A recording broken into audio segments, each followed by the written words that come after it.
سلام به تک تک دوستای گلم. امیدوارم که امروز حالتون خیلی خوب باشه.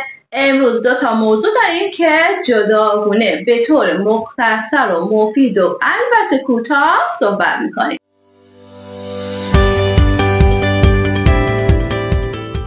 موضوع اول ویدیو در مورد وجود قند یا گلوکوز توی ادراره که چرا اگر ما توی آزمایش‌های ادرارمون قند یا گلوکوز دیدیم باید برامون مهم باشه. موضوع دومم که شاید برای خیلی از شما ناشنا باشه در مورد رسوبات ادراری هست. آزمایش گلوکوز ادرار برای بررسی ابتلا به دیابت انجام میشه که این دسته از افراد مبتلا به دیابت میتونن از این آزمایش ادرار برای نظارت یا کنترل روند درمان و اثر بخشی داروهاشون استفاده کنن. بعد انجام آزمایش قند ادرار حتما لازم نیست که ناشتا باشید. حتی میتونید اون موقعی که آزمایش ادرار دارین مایعات بنوشین تا کلیه شما بتونه به راحتی ادرار تولید کنه. برای بررسی نتیجه قند توی ادرار هم حتما به پزشک خودتون مراجعه کنید و لازمه اگه داروی خاصی مصرف میکنید داروهاتون رو نزد پزشک ببرید یا یه لیستی از داروها داشته باشین و حتما نشون پزشک خودتون بدین، چرا که یک سری از داروها هست که روی آزمایش ادرار که در واقع نشون دهنده هم قند ادرار هست تاثیر میگذاره و ممکنه جواب قند ادرار شما مثبت بشه. گلوکوز توی ادرار هم یه علائمایی داره مثل تشنگی زیاد، خستگی یا ضعیف شدن بینایی و تاری دید. آزمایش گلوکوز ادرار سطح قند خون رو به طور غیر مستقیم میسنجه. این که میگیم به طور غیر مستقیم منظورمون همون ادراره و اگه مقدار گلوکوز ادرار بالا باشه باید فوراً شروع به کنترل قند خون کنید تا ابتلا به دیابتتون به تأخیر بیفته. این آزمایش در واقع میتونه برای کمک به غربالگری کلیه ها و آسیبی که ممکنه به کلیه ها وارد بشه تو دوران دیابت استفاده بشه که سطح بالای گلوکوز ادرار ممکنه نشونه اولیه عوارض کلیه باشه. حالا اگه آزمایش گلوکوز ادرار نشون داد که سطح گلوکوز بالاست، خب این طبیعیه که شما نگران باشید.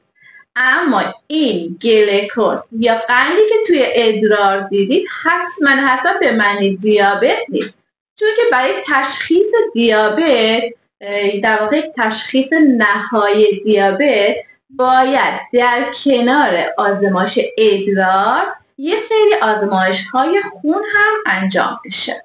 خب این از موضوع اول که در مورد قند توی ادرار بود. موضوع دوم در مورد رسوب ادراری صحبت می‌کنیم. توصیه می‌کنم که این تیکه از ویدیو رو هم حتما ببینید چون موضوع خیلی جالبیه.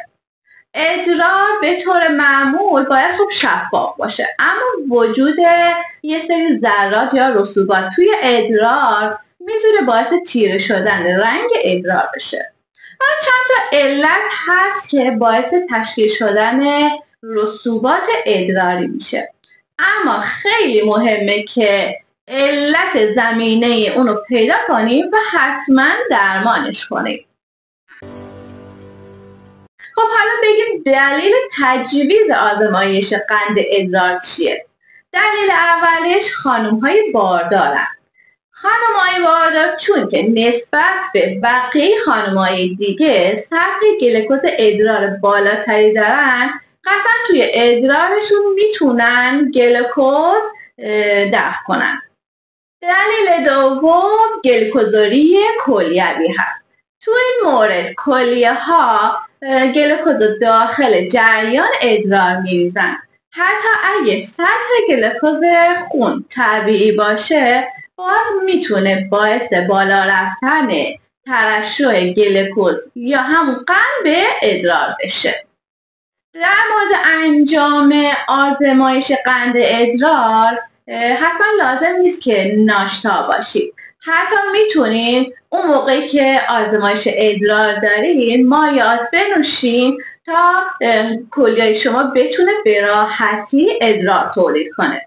برای بررسی نتیجه قند توی ادرار هم حتما به پزشک خودتون مراجعه کنید و لازمه اگه داروی خاصی مصرف میکنید داروهاتون رو نزد پزشک ببرید یا یه لیستی از داروها داشته باشین و حتما نشون پزشک خودتون بدین، چرا که یک سری از داروها هست که روی آزمایش ادرار که در واقع نشون دهنده هم قند ادرار هست تاثیر میگذاره و ممکنه جواب قند ادرار شما مثبت بشه.